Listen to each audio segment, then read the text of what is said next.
Today, Joey and I had the opportunity to speak to Duncan Rhodes, TTRPG veteran who runs the very successful blog called Hipsters and Dragons. It's so successful, in fact, that a publisher reached out to him to see if he'd be interested in writing a book. And what do you know, he was. And the book we're going to talk about today is The Creative Game Master's Guide to Extraordinary Locations and How to Design Them.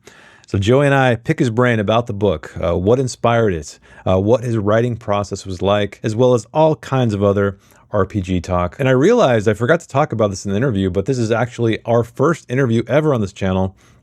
And I thought it would be fun to commemorate the occasion by giving away a copy of Duncan's book. It's a great book. I've read it, Joey's read it. So how do you win a copy of this book, you ask? Well, all I need is two things from you guys out there. Number one, you have to be a subscriber to the channel.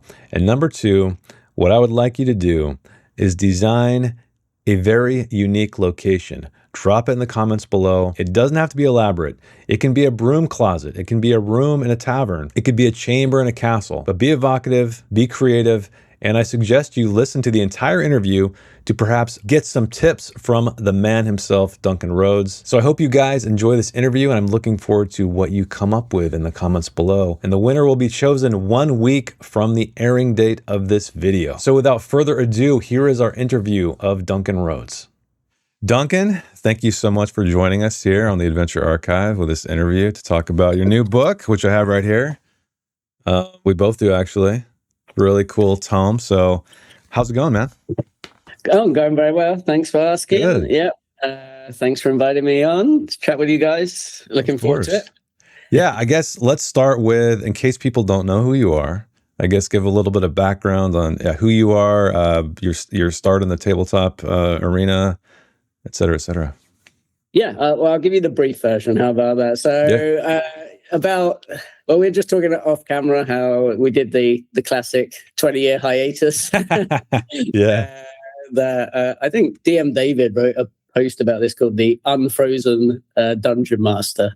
So he's that guy who's locked in a block of ice for the 2000s and the 2010s, and then sometime around 5th edition kind of unthawed themselves and started running the game again. So that was me. I ran into some friends in Barcelona.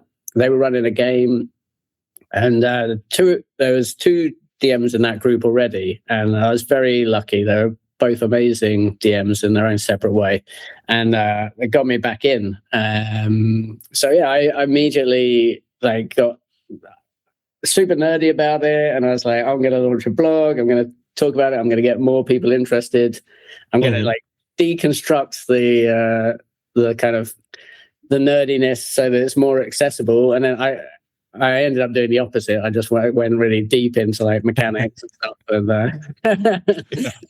I just embraced the nerdiness instead. So I did call my blog Hipsters and Dragons as a kind of what's the word? A kind of counterpoint to all of the geek and sundry and nerdarchy and geeks, and I can't remember everything around when I was studying was geek this or nerd that, all of the big media.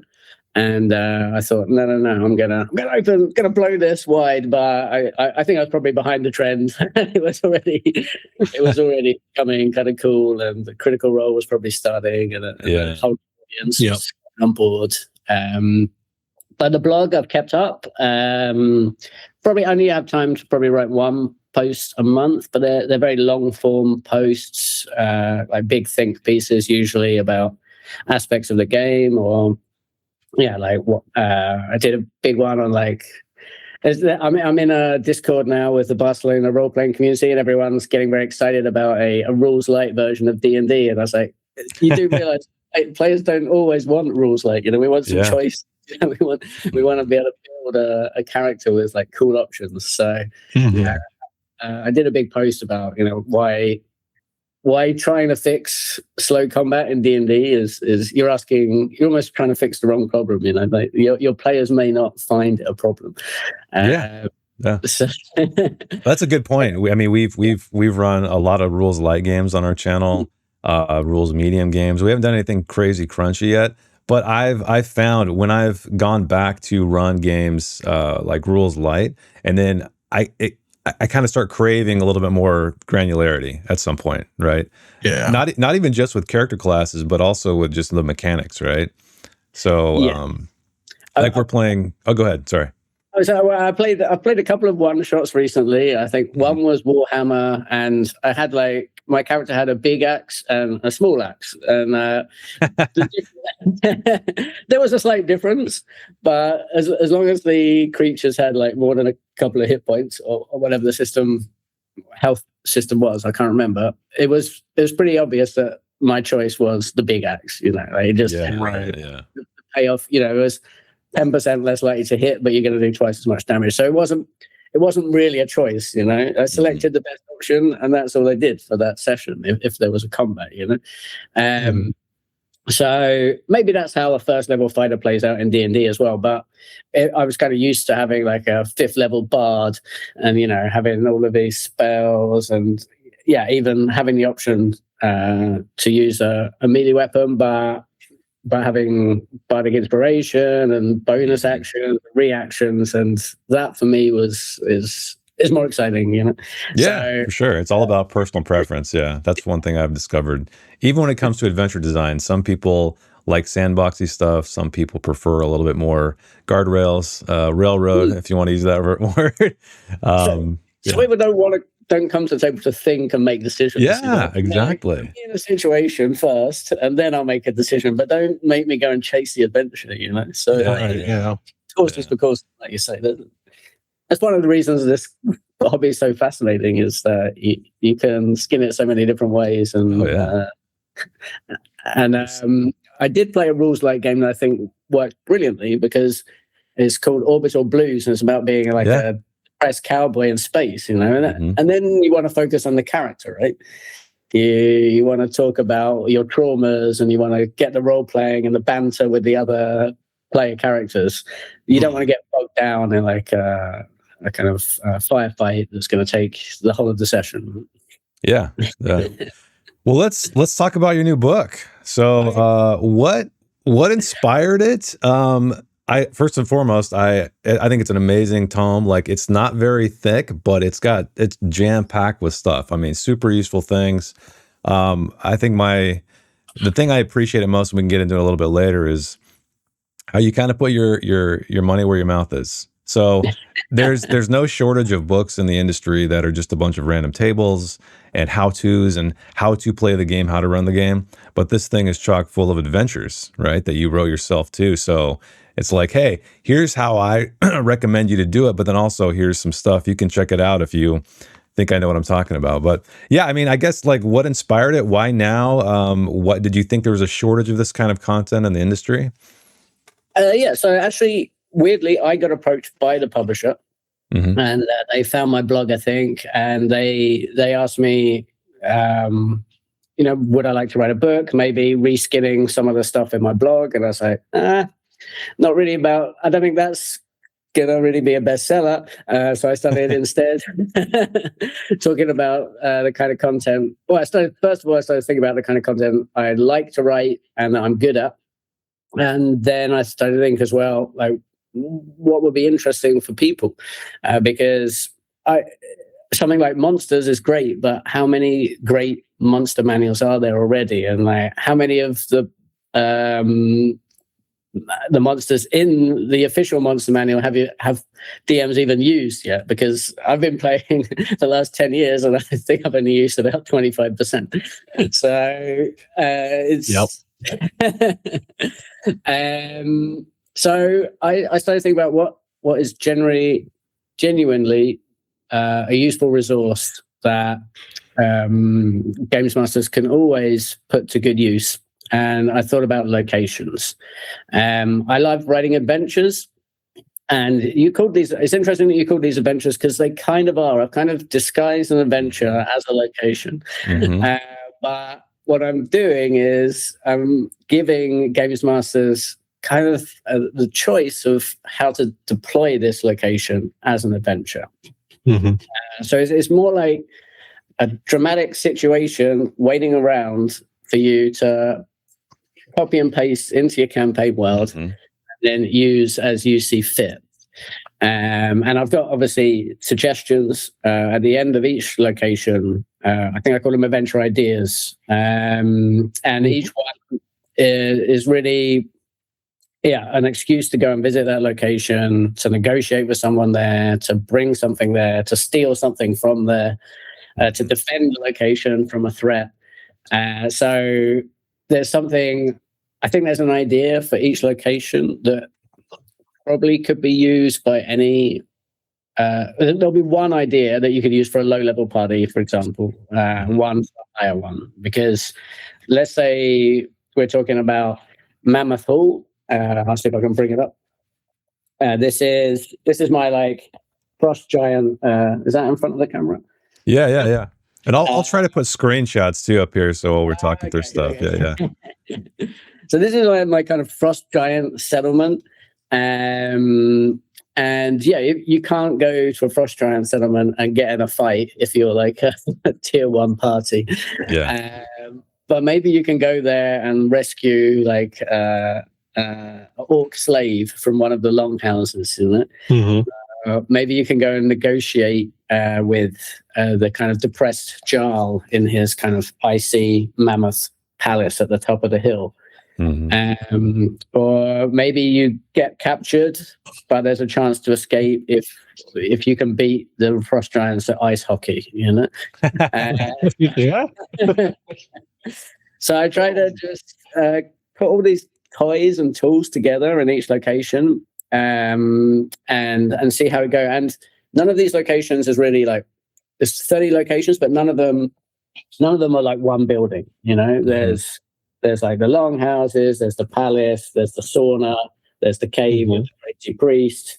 There's the woolly mammoth pen where you might want to free like some druids might hire you to free the mammoths.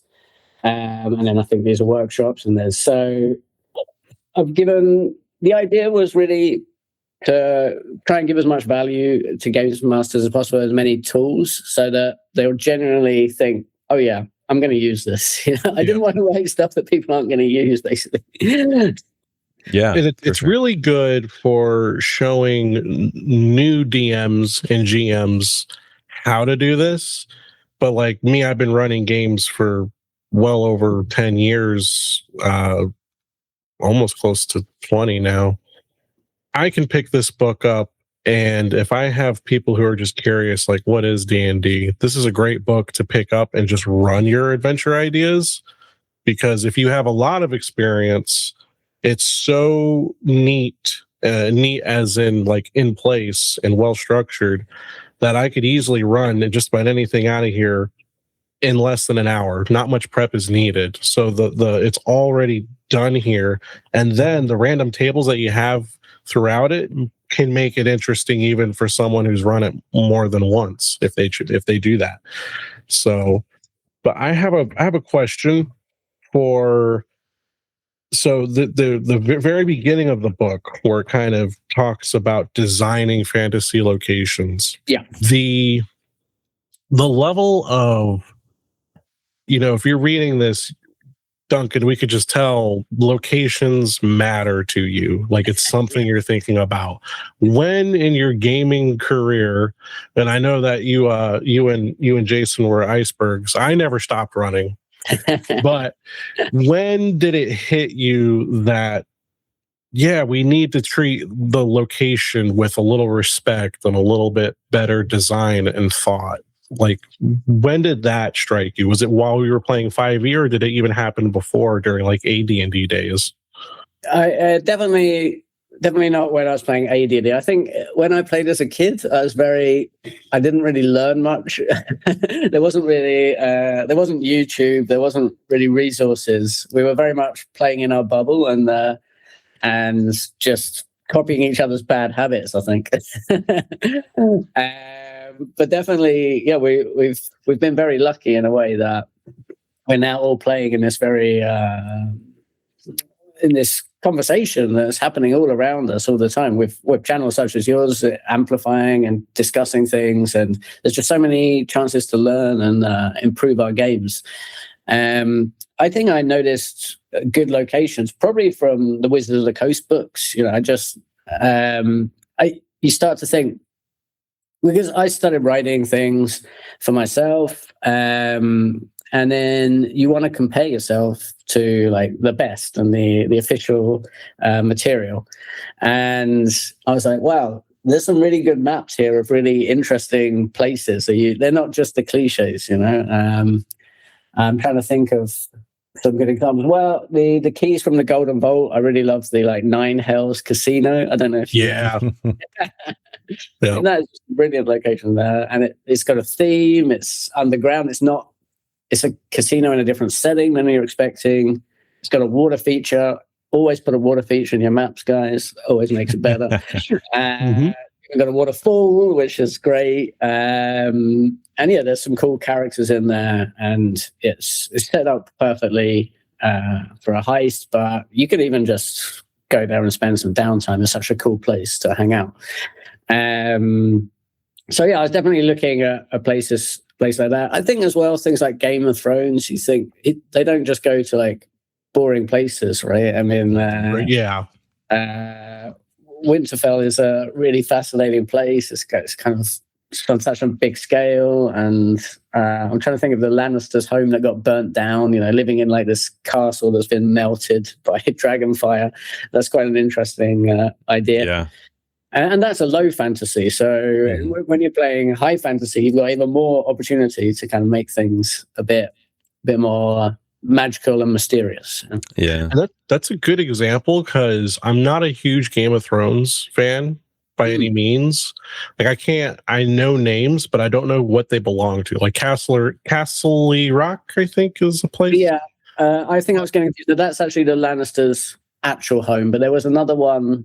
There was another one where they used to live, was it? And it got But yeah, just the imagery of it, though, right? That's what I mean. Like, there's that one place where, like, the king's room court had like that hole, and it was just like this really massive drop. Yeah. I don't know what that place is, but I remember it. You know, so that was in the Vale, wasn't it? On the Eyrie on top of the Vale, I think it's called. Yeah, it sounds familiar. Yeah.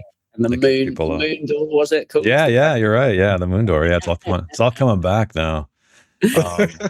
Yeah, I'm like that's a cool location as well. And I ripped the steps off from Dragonstone, one of my locations. I'll try and find it quickly. Yeah, because the Dragonstone is based on a real location in the Basque Country, which I actually went to. So I tried to imitate the kind of zigzag staircase. Oh, nice! And you might get ambushed there by some harpies, you know. That's cool. I wanted to ask you, because at the very beginning, like Joey was talking about the designing fantasy location section. One thing that stood out to me is, and Joey and I were talking about it before the call, is we often find ourselves getting stuck in the same ruts of like, ooh, creepy dungeon, haunted dungeon, or this and that. Whereas you explicitly remind people, hey, wouldn't it be cool to set an adventure in like a town market or something like that? So I guess I'm curious, coming from someone who's played these games and written for these games for a long time, was there a moment where you're like, there's got to be more than dungeons and castles and forests, you know? Yeah, well, I've always loved the idea of urban adventures. I'm a city boy. I still have a blog called Urban Travel Blog, and I used to write real reports from cities around the world. But it is hard to run urban adventures. So I really like the book Dragon Heist. I know it had its flaws, but it presents so many cool sub-locations within the city. And all of these cool factions. I think that's when that opened my mind to the idea of factions. And then you've got the famous Alexandria remix, and he gives you some ideas on how you can pitch those factions against each other and throw the kind of players in the middle, right? So yes, you absolutely can run city adventures that have combats and are dramatic. You don't just have to send people into the dungeon every time. You have to think about what the player's relationship is to the city guard, because if the city guard's like bang on top of all the crime, then the players might be redundant, right? So you kind of want like a slightly failing city guard or a corrupt one, or you want different factions of city guards. Yeah, there's one run by the council, but there's another one run by a kind of religious figure, and they, you might run into these kind of religious police who don't even like the city guard. So can you get away with something because those two factions don't like each other? So yeah, you can run heists, of course. You can run raids. You can have the odd monster turn up. Undead can always be possible in a city, right? Yeah, it's funny. I don't think about that, but that's what I'm saying. Is like these tables and your philosophy to designing these things really, maybe like, oh yeah, why couldn't it be that way? Because I think we're just so accustomed to the media and the other games and a lot of modules that we run that have the kind of expected stuff. And that's fun too, right? But but I think what you did here, it kind of as a GM like made me go, oh yeah, like that would be really cool. Maybe I should do that. It definitely is easier to run wilderness adventures because it's just the players and some dangers, right? Yeah. So it is. You have to put more thought into urban adventures and how you can create the drama and how you can have a couple of fights that are realistic and maybe not all fights are to the death in the city. Maybe you can rough up some city guards or some thugs, but if you really kill them, maybe you introduce a mechanic. Like I think is a mechanic called Heat in Blades of the Dark. I think there is. You're right. Yep. Haven't played it, got the book, but yeah. Yeah, same with me. I read it and I was like, wow, there's some really good ideas. So yeah, maybe you introduce a new mechanic that like discourages them from using all-out violence. They might have to use some other skills. Yeah. Lesser used utility spells that the poor wizards never get a chance to cast. Yeah. Just a little aside. I just wanted to tell you, Duncan, my favorite. So in each section, there's distinguishing features table. Oh, yeah. And in the cities one, my favorite one that I'd come across was cats are sacred here. If one sits on the king's throne, the king must stand. And I just want you to know that I will be using that one for sure. I think that was I was very pleased with myself when I came up with that. I think it must have been inspired from a real world situation or something like that. But they were the hardest to come up with, these distinguishing features, because there's one for each terrain type.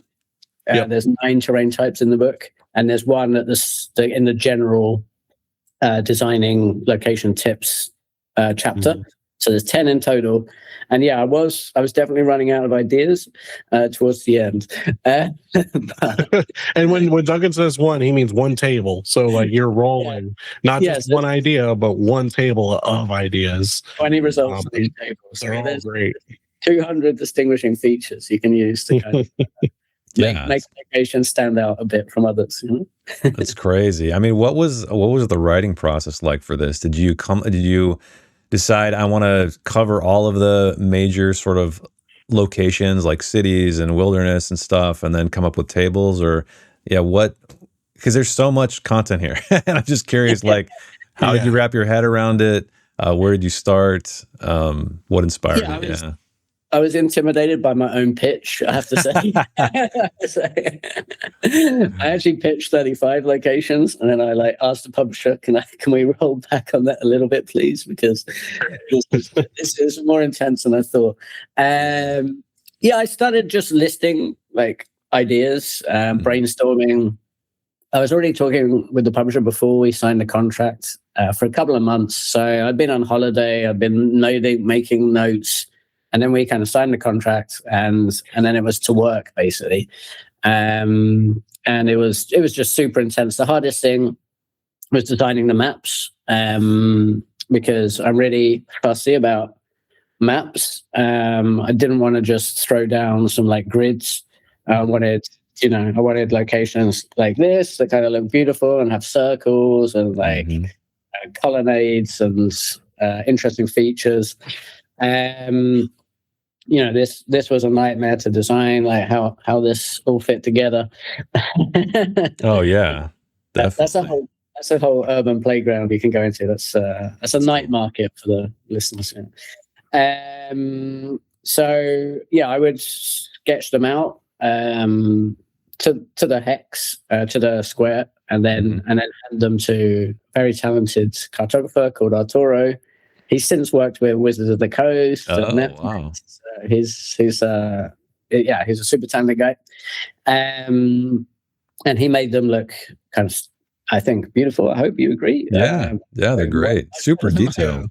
Really dodgy sketches, but so once I had everything in place, the writing was kind of the easiest part, because in designing the maps, I was also designing the location, like once I designed this, I know, oh yeah, that's a casino, and that's like a cabaret theater where they do parodies, and what's the word when you take the piss out of politicians? Roasting them? I don't know. Yeah, kind of roasting. I mean, I was looking for an older word, but they did piss takes, basically, of like the It was a bit of a anti-establishment kind of place, which the authorities don't like. Half the performers are in drag and stuff like that, so you can go there and meet some colourful characters or whatever. That's cool. There's a bit of a James Bond inspired, like crocodile. Nice. Crocodile pit where you can buy yourself a pet to guard your moat. So it sounded like you kind of started sketching these out, and then while you were coming up with this, it inspired what they were, right? So it's almost like the drawings, kind of you working yourself out on grid paper, whatever, guided the idea in a way. I would say, yeah, at least 50% of the time it probably went down like that, maybe more. I first get a concept and then start fleshing out the concept. One thing I've noticed is, as a designer, it's important to always just keep pushing yourself to make whatever you're designing that bit better. Like just don't. Like, sometimes you come up with a cool concept, you're like, don't think you're done. Keep pushing yourself, keep adding ideas, because there's always a way you can make it that bit better. Actually, the distinguishing features is kind of part of that you mentioned, Chuck. Yeah, that's often the final cherry on the cake. Although sometimes a distinguishing feature is so big, or so what's the word, prevalent, that you kind of might have to change your whole design once you introduce it. But yeah, speaking of maps, these are very detailed maps, very elaborate maps. We pretty much exclusively run games because we're all in different locations, around the country on VTT. So, and we've had people comment about a battle map. So we always use them, right? Because I find visual aids when you're not in the same room helpful. Yeah. But we've had counterpoints say things like, well, when you have a battle map or an exploration map, it limits the imagination of the players because they can see something, right? They're not having to envision it in their minds. So how do you feel about that? Like, I mean, clearly you're a map lover, but have you noticed that in any of the games you've run, mitigating to keep the richness of the imaginations of the players, even though they're looking at something visual? Yeah, I definitely understand that point of view, and I may even share it. To be honest, I haven't played. I think that point of view might be coming from those type of maps that you get on Incarnate, where people have got like a table and they've got everything's on there. There's candelabra. I can never pronounce that word. There's spellworks. There's like ink pot. So they look cool, but they've decided every detail for you, haven't they? Right. Yeah. So I do like the Dyson style maps in a sense that they're very reusable. You can repurpose them because there's not really furniture in there. There's just the wall. So I probably do prefer a more stripped down maps. Actually, and one thing about the maps that we did, because we've done adventure zones, so they're quite big scale. So you're not going to be in a room with every. If you're in any specific room, you might just have a table, and a chair. You haven't got really on that table and what's on that chair. So there is a room to improvise details. If you want to ask the dungeon master, is there a chandelier I can swing from or whatever? Yeah. It's not. That's what I'm used to doing, and that's what that's how I usually run it too. My maps I draw are pretty bare. Go to the side note. I have a bunch of stuff written, but I used to draw maps really detailed, like how you spoke on Incarnate, because I use Incarnate as well sometimes, but I like to hand draw them mostly. But when I put too much stuff in there, then my players tended to have the opposite problem. They're analyzing the map for 30 minutes before they finally decide to make a move of any kind. I'm like, dang, one way or the other, depending on the types of players you have. They might have choice freezing, or there's too many choices for them, and then they might just be like, I have no idea what's in here. So, but the utility of this book is really, really good to me. This is, clearly I was reading it, and I got to read through the whole thing, just about the whole thing once, and I'm about halfway through again. Obviously, it's very much geared towards the premier game that is Dungeons and Dragons 5th edition 5.5, but you could easily use this, I think, with just about any system. Certainly, even games you wouldn't expect. Just the mentality, the message that your book brings could be used in anything.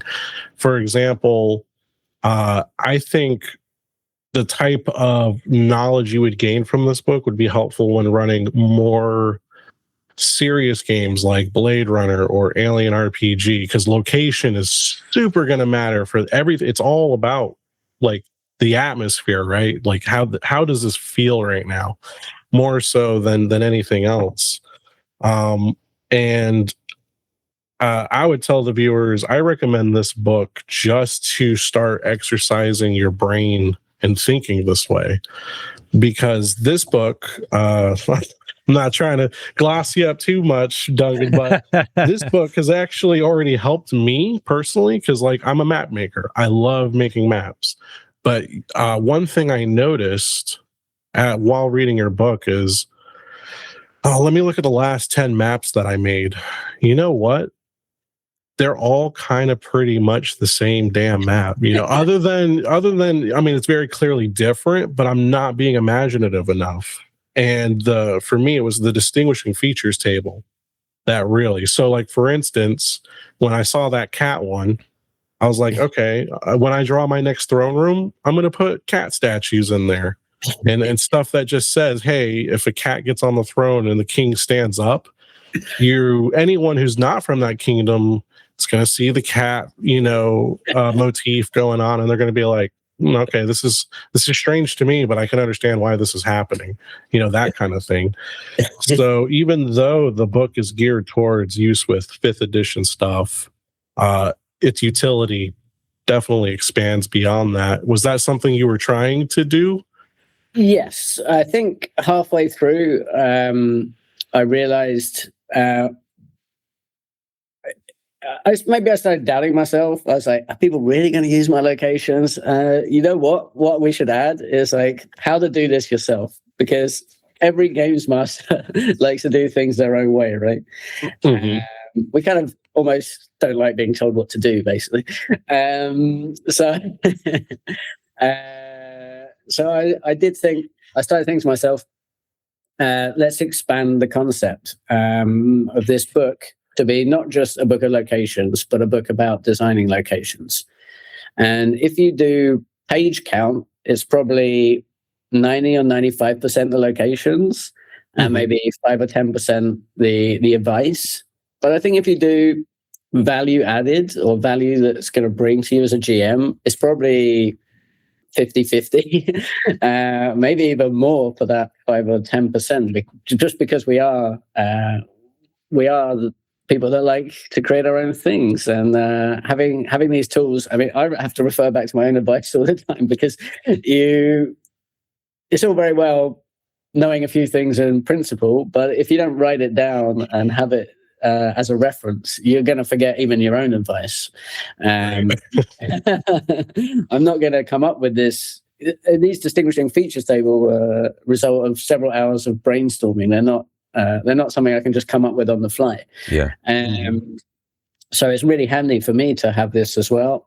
So I'm really glad that you've found value in this, especially as an experienced GM.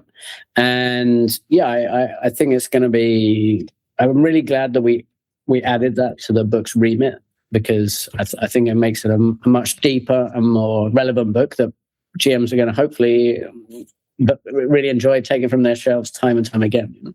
Mm-hmm.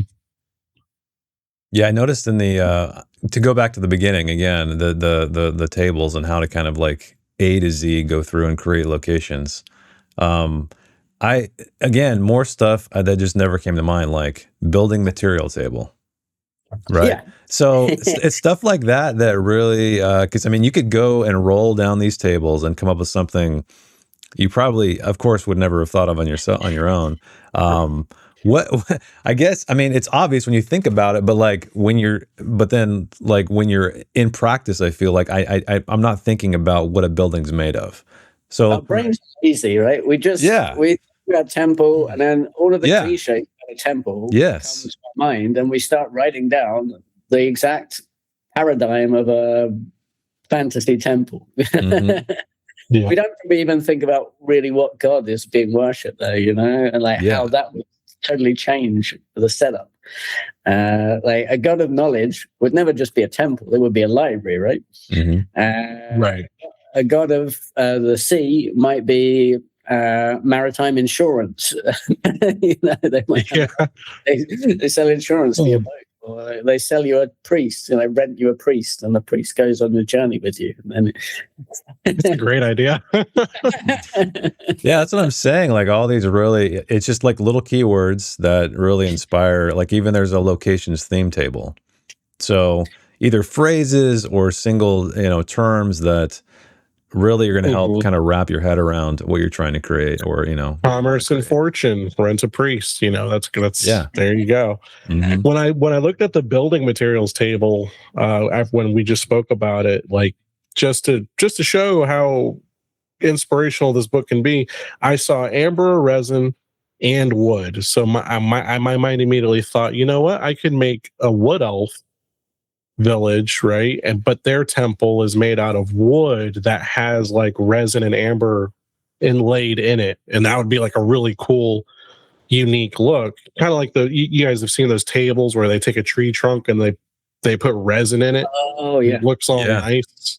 Yeah. Why wouldn't wood elves make a nice looking temple or a statue? A wooden statue.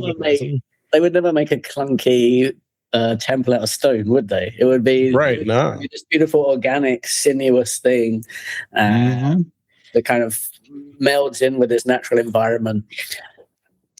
Yeah. I often use Gaudi, inspiration from Gaudi, because I live in Barcelona.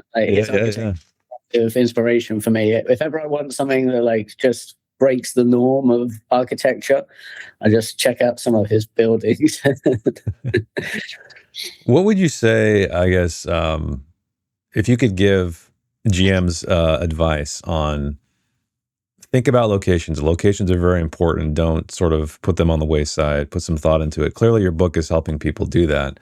But how would you recommend GMs go about thinking about locations? Is it something that, when you have a spark of an idea, is that the next thing you think about to kind of shape it around your hook, or is it is there anything else that comes to mind? Yeah, I would first.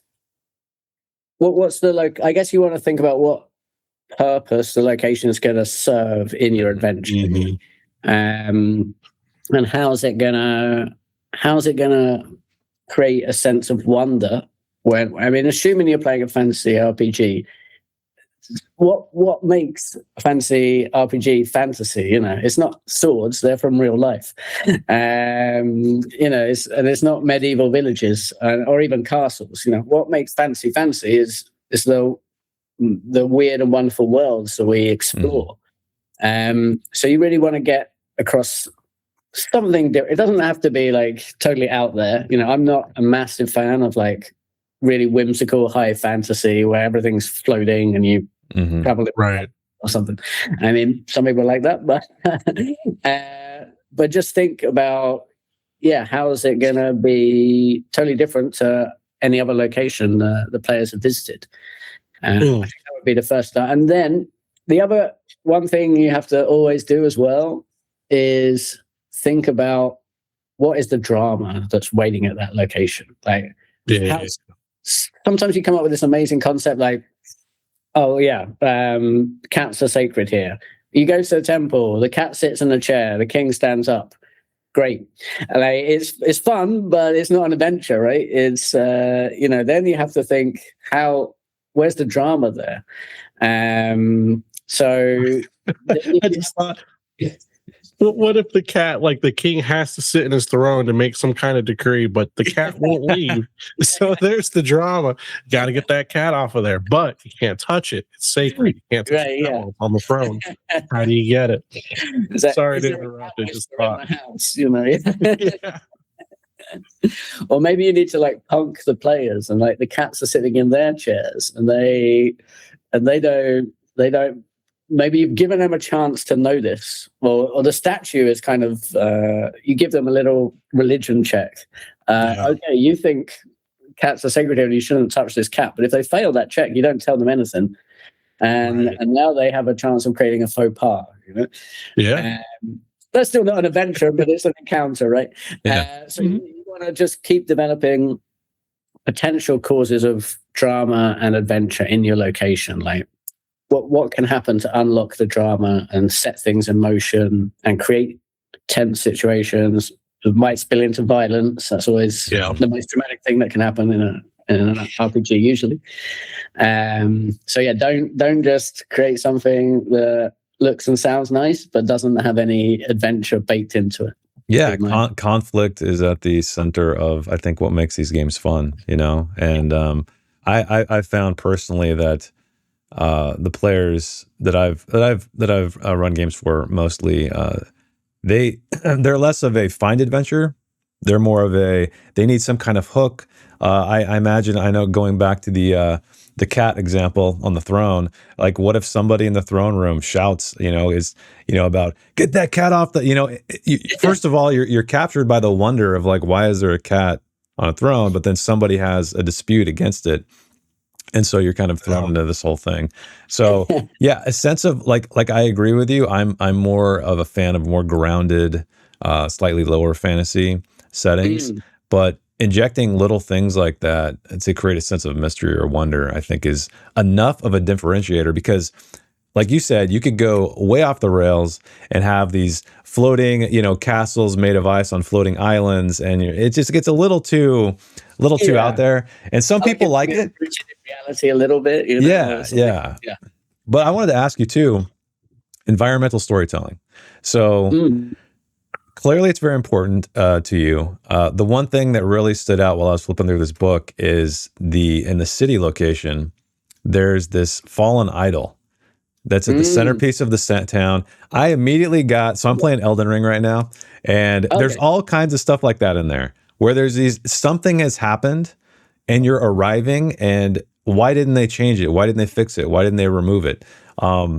So what inspired that, or what inspires like environmental storytelling, or I should say more specifically, why is it important to you? But then also, how do you go about doing that stuff? Is it just kind of... So I think I noticed in the real world that some of the coolest locations I've visited have been repurposed. There's a town called Split in Croatia that's basically built from the ruins of an Roman emperor's summer palace. So I've been there and had like a nice drink in a nightclub that's basically in like, the walls of an old emperor's palace, and I love that idea so much. It's kind of stuck with me my whole life. I'm always thinking about, well, how could a location evolve over time, and how can it take on a new role, and how can its former incarnations add these like layers of history and interest. I'm glad you picked up on the Fallen Idol Tavern, because that's actually, even though it's like the first location, it's maybe not the most original because it's just a tavern. Yeah, but you added that. Yeah, you added that statue falling into the tavern, and I was like, oh man, that's pretty cool. Like, 'cause I don't see that often in TTRPGs. It's usually, like you said, oh, it's just a town, it's pretty standard, or it's just a dungeon, it's pretty standard. But when you have something like that, it really tells, again, environmental storytelling, you know? Yeah. And I think my favorite point is then you start thinking about the history. Yes. And how.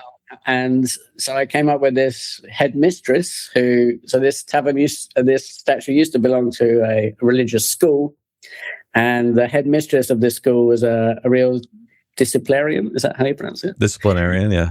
Disciplinarian, that's right. Thank you.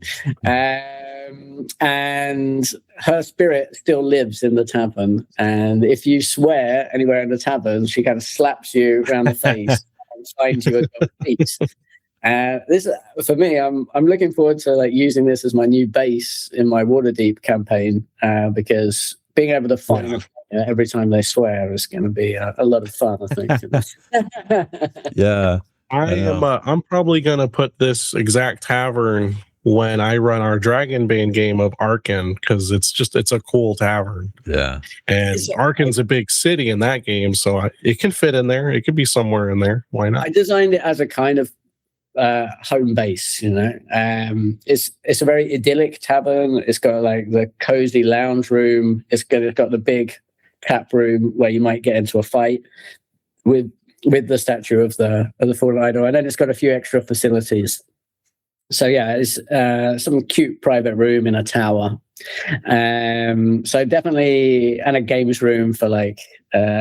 Sometimes it's fun when you have got antagonistic NPCs. You can't fight them because they're not evil. So you can kind of have kind of proxy wars with them, as it were, by having a game of billiards or a game of darts or some kind of test of dexterity or whatever. I can best you without killing you. That's something players need to learn. Exactly. And then you can get the banter going, right? Because I love antagonizing my players with some like sharp tongued NPCs. I do that all the time too. Jarlaxle was a big inspiration for making either NPCs like, if you try to touch them, you're dead. So and now that if you touch me, you're in trouble, kind of thing. I love running those kind of NPCs as well. One thing that this book also, this isn't a question, sorry, but one thing I wanted to point out that how this book helped me reshape the way I think. Now, when I think of a location, what this book has helped pull out of me is, like you said earlier, what is this place being used for is really important. And then, like, you were at the nightclub that used to be a palace. This book did make me think, okay, what was this place for? But now I have a number 3 that I never really thought of before. I like to run a lot of sandbox games. I shouldn't say I like to run. I have a lot of people who want to play in sandbox games. I do enjoy running them.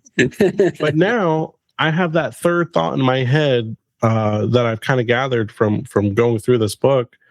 What could this place turn into should somebody want to? Because you talked about factions, and there's mentions of like, there's definitely, you don't have like factions listed in here, but the way the language is in some of these areas, there's very faction focused things like the goblins in the jungle and stuff like that. Yeah. And it's like, cool, you got the Fallen Statue Tavern, but are you going to always have it? What if, the Rowdy Rough Boys or the River Bottom Boys want to come up here and take it for themselves? Why would they want to take it? What do they want to do with it? So that's something that, like, as a DM, I had no idea. It's kind of like if you wear glasses, the first time you put them on, you're like, holy shit, I really needed glasses. Just didn't know it. I had no idea how stale my ideas were for locations until, because, when I picked up the book, well, let me here's a quick little honest review of the book. When I first picked it up and I read through that first part, I was like, oh yeah, this is good. Then I hit the locations and I was like, oh man, now it's just going to be locations. It wasn't what I thought it was going to be at first, but I was like, okay, let me keep reading it. And then the locations had more tables in it that were like really good tables. Mm-hmm. There's like a great treasures table somewhere in the book. I don't remember what section it is. That was great. And then, like, I think my favorite place in this book is the Anvil, Thunder Anvils. Forge Town, yeah. yeah, that place was really cool. But damn, see, I lost my train of thought. But basically, everything in this book. Oh yeah, I was talking about how bad of a location designer I actually was. This book did help me with that, and it definitely, like, if you've got, I don't mean to talk crap about things, but I have. See, it didn't even make my shelf. I have it, but the D&D released that new Heroes of Faerun book where they have like lots of locations listed. My honest review of that book, it's bad because it just has things listed, but that, like, nowhere near enough. If you have that book, you watching this, supplement it with this, and you'll have a good book out of that one too. This one was a lot of fun. Are you planning on making more content like this? I hope so. It depends. Me too. I guess. I was actually thinking maybe if there is a sequel, the publishers haven't contracted me to write a sequel, so I guess they're waiting to see if it sells. But yeah, I was thinking maybe Extraordinary Dungeons as a sequel. Yeah, I love it. I have to say, I'm even more intimidated by that pitch than the others, because I don't play too many dungeon crawls because I don't like dungeon crawls that much. So, what are your thoughts on mega dungeons? I got to ask you, like, mega dungeons, how do you feel about them? Mega dungeons, I don't like. I don't like being trapped underground forever. I feel kind of within being claustrophobic. I like to feel like I finish a mission, I have some downtime. Yeah. I don't even do anything in my downtime, but I just like to have it. That I remember I played a campaign. It was an exploration campaign, and we kept just going and going and going, and it was tiring. I'm like, why am I tired? I'm not doing it. It's my character doing it. I'm just not being able to go back home. It was weirdly tiring for me as a player, not as a character. So that's a little bit how I find about mega dungeons. Maybe, if you build in a way that you can get back to the surface quickly, and you don't have to. I don't want to role play getting back to the surface, and I have to go to the rooms again and fight wandering monsters just to get back. It's kind of fatiguing. I think, like you said, I think that's why you expressed it perfectly, because I find with mega dungeons, I don't want to be in the same location forever. And not only that, it kind of turns into a resource management game, which I've played. I played a game called Knave years ago, and it was kind of a mega dungeony. I think it was a homebrew thing. But yeah, you're in town in your hub. You supply up. You go to this thing. You run out of supplies. You go back, and it's just rinse and repeat. And it's kind of, I can understand fundamentally how.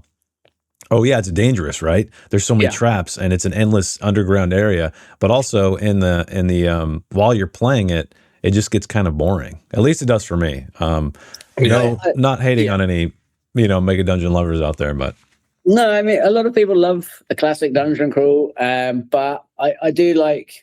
I kind of like the way 5e went more, and they had like these big villains and like these kind of epic storylines, and you might do a dungeon crawl as a part to get something that you need in your quest. But then you've got this bigger motivation, right? Which I like to have. I like big storylines a lot of the time. So yeah, it will be a challenge. If we do dungeons, what will be interesting challenge for me is to make them so that I'm interested. Yeah, exactly. Yeah, I was gonna say, if anyone can make an interesting mega dungeon, it's probably gonna. I think you can do it, because I feel. You definitely have a unique. I enjoy the challenge for sure. Definitely for if you're making a mega dungeon-esque book, factions would make them more interesting. People in there, haven't you? Contesting different levels of the dungeon. So then you would definitely want to include like a side view, like this tower view of the dungeon each level, and like, the Green Dragon Gang is holding, levels 4 through 7. So you got to deal with them. You either got to clear them out and take it. I'm kind of liking the idea of a mega dungeon that is contested territory for a bunch of different factions. That'd be kind of neat. Our own little stronghold within the dungeon, I guess. And then, I mean, that reminds me, it's kind of a cool segue to what I wanted to ask next is, do you have any tips on repurposing certain locations for different, like for combat or intrigue or a mystery? Because I think we often get pigeonholed into thinking, a tavern, it's just a place to hang out and grab maybe learn some adventure hooks and stuff. But I'm curious if you have any recommendations or advice on how to repurpose locations for different reasons. I haven't got a specific idea in mind with that question. I think you probably need to do it with a mystery. It would be about that mysteries normally arise from the actions of NPCs, right? So I think you'd have to put some thought into, who's. It's kind of the stranger theory, right? Like, strangers are intimidating because they come along and they change the environment. So who's come along into this environment that's changed things up and maybe created a mystery? I can answer like an adjacent question, which would be you can take one location, let's say a community, and first you can reuse it by first having the players have like a negotiation quest when they're low level. Maybe they have to go and negotiate with a dragon at their monastery. That's one of my favorite locations is the Silver Dragon has her own monastery of monks. So maybe your first quest is to go and just try and get an audience with her, right? But then your second, when you're a bit more powerful, is to like go and fight some of her monks that are troubling a local village, and then the third one is to actually go to the location and heist it and steal back a treasure that she's appropriated for her hoard. So you can reuse locations many times using the same story, but just creating an appropriate level quest by dictating how much violence is required to achieve their goals. Do you have a favorite location that you've created in this book? It probably is that one I just mentioned, but to mix it up a bit, I will say I ran the Bone Dragon Pyramid for some friends. That was a lot of fun. I was introducing some people to Dungeons & Dragons, some kids and friends of mine. This is a dungeon. Yeah. This is a dungeon location, really, because it's a lizard folk priest's tomb, and it's guarded by a kind of ancient dragon who kind of died fulfilling their duty to guard the pyramid because they were tricked. They were tricked basically into guarding it because the priest said, "I'll be right back," but he was actually intent on just resting for a few thousand years before being brought back by his gods. So yeah, I really like this location because it's kind of based. I've always wondered how to get a bit more drama out of a pyramid. And so I did a bit of research on like is it Mesoamerican pyramids or Aztec pyramids? But these step pyramids, and I had a look, and I was able to get in some Indiana Jones type fantasy. Yeah.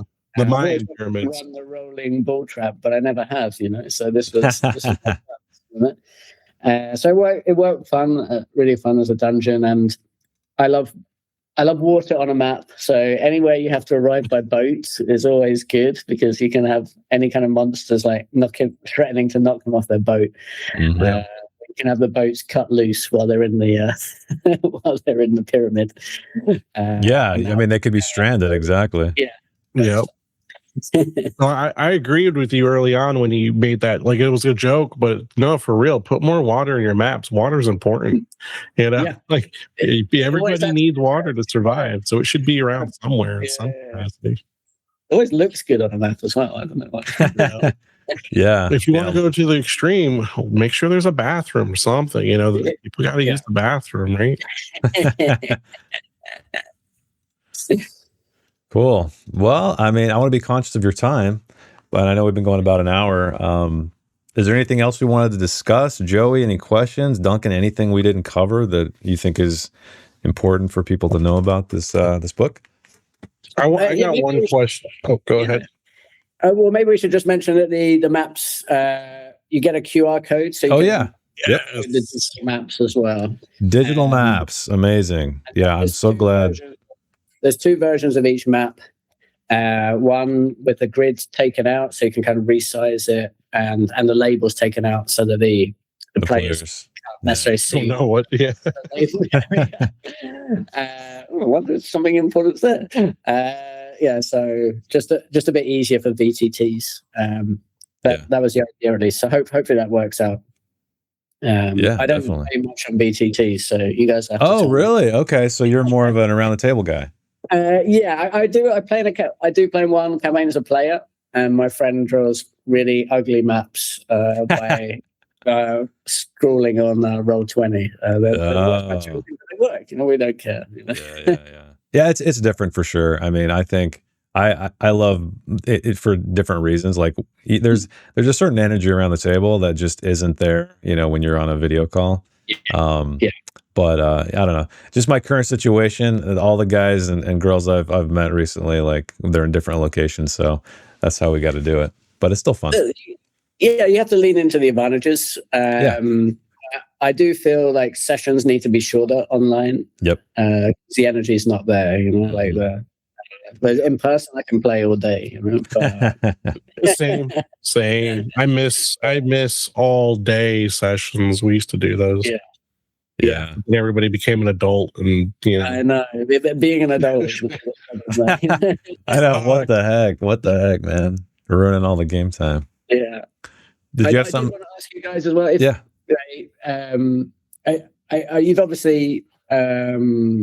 You're obviously happy to use these in your campaigns, but how would it translate to a Dragonbane campaign in terms of like the mechanics and things like that? Would that be?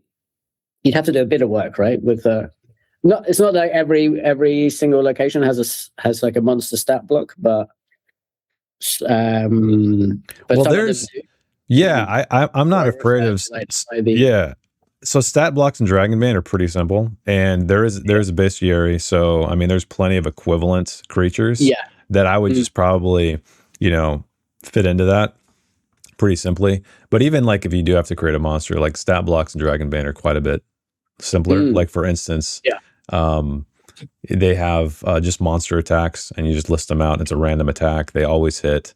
There's no armor class or anything like that really to worry about. So it's a stripped down version. Always hit. Yeah, it's interesting. So the action economy in Dragonbane is you can dodge, parry, or attack. So you only have one action in a turn. So very similar to 5e or any other game. You can move your maximum movement and then do an action. So it's an interesting economy because you can attack first, but then unless you have some ability that allows you to dodge, again, you can't. So you have to think about it as strategically as a party. Like, hey, I'm gonna hold my attack because I don't know what this thing's coming at me with, right? So I want to try to dodge it. So yeah, it kind of threw me for a loop as well. I'm like, wait a minute, monsters always hit? What the heck? That's terrible. But I mean, in practice, it works really well, and I think it gives the players a little more strategy to figure out, like, do I dodge this one? Do I take the hit? Like, what do I do? But also hit points are far fewer in this game than you don't continue. It's not a leveling system. It's a skill based system. So when you quote unquote level up, you get advancement points that you can plug into different skills. Yeah. Yeah, so better at defending yourself, but exactly. Yeah. And the higher you get, the more difficult it is to increase that skill. And it's a roll under system too. But no, I wouldn't have any problems adapting this stuff because I think even if you wanted to use things as written with a certain creatures and characters, you could easily translate stuff to any game. And I think we briefly mentioned it, but even though the stat blocks and stuff are more Dungeons and Dragons focused, this is a game agnostic book for like 95% of it, I feel like. But I wouldn't have a hard time. I don't know, Joey, how you feel about it, but no, totally would be easy to do. So when I think of things in that kind of way, I think of, can I just take the whole thing and easily translate it into another system? And then I think of like the bare bones of it, so like the concept, and then the muscle of it, like the meat of it.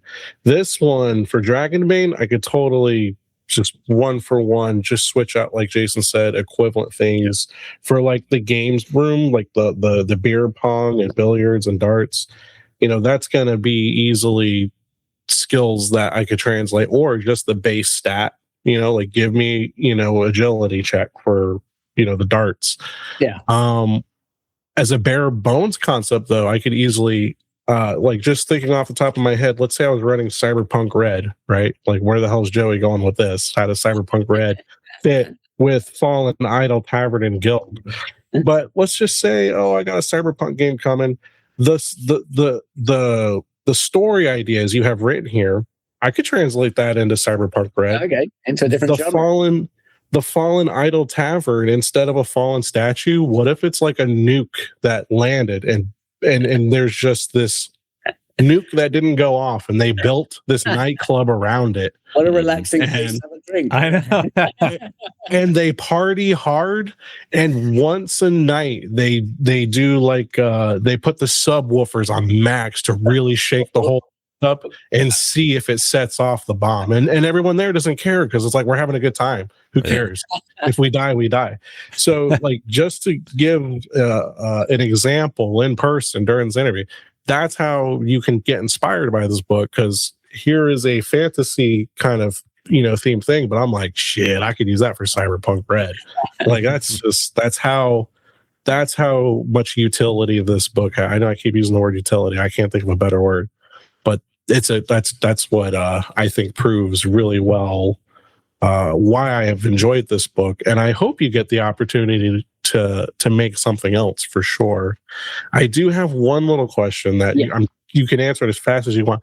I'm just curious what you have the map of Candlekeep up there. Are you running a game and you got Candlekeep going on, or you just like? Okay. I like Candlekeep as a play personally. So I bought Candlekeep Mysteries, and I was very excited. And I did enjoy it as a book, but then after reading it, I was like, well, we've hardly stepped foot in Candlekeep. None of it. Very few of the adventures take place in Candlekeep, and I already had this idea that I wanted to do. I wanted to write a kind of a Name of the Rose inspired mystery adventure. Have you watched Name of the Rose or read it? Yeah. I've seen the movie.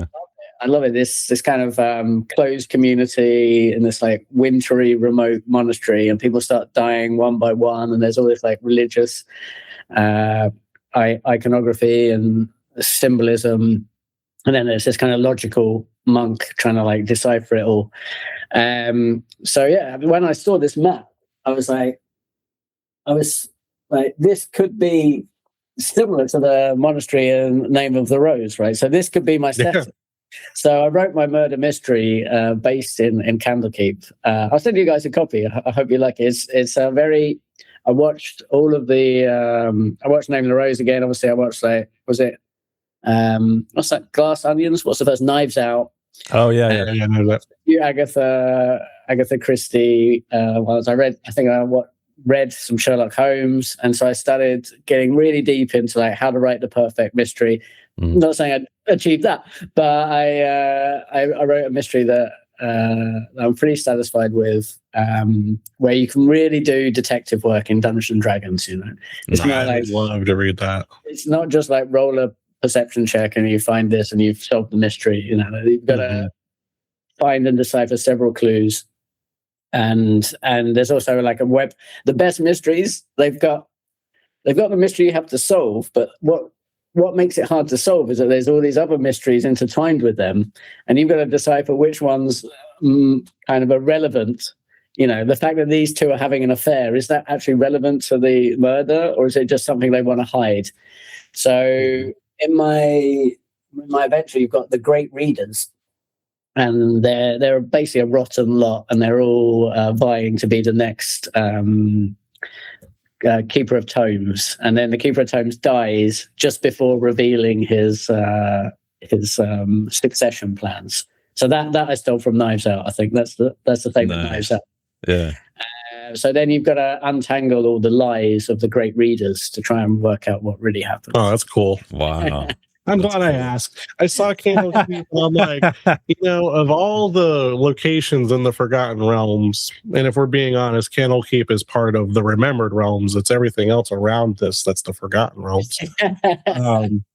But I'm like, man, Candlekeep's like my favorite place. I love using Candlekeep in anything because I just love the idea of you can come in here, but you got to give us a book we don't know. I'm like, that's just a wild thing. That could have been on the teachers list. I should have started that. On my next trip to Candlekeep, I will bring them. Oh wow! A guide to extraordinary locations and how to design. There you go. It's a spare copy, right? A second copy, right? Yeah. Cool. Well, yeah. Do we want to talk about, I guess, where you can find the book? I'm guessing any kind of online retailer and your site. Yes. You can't find it on my site, I don't think. Well, you can go to my site and there'll be a link to Amazon. I think Barnes & Noble, you can get it.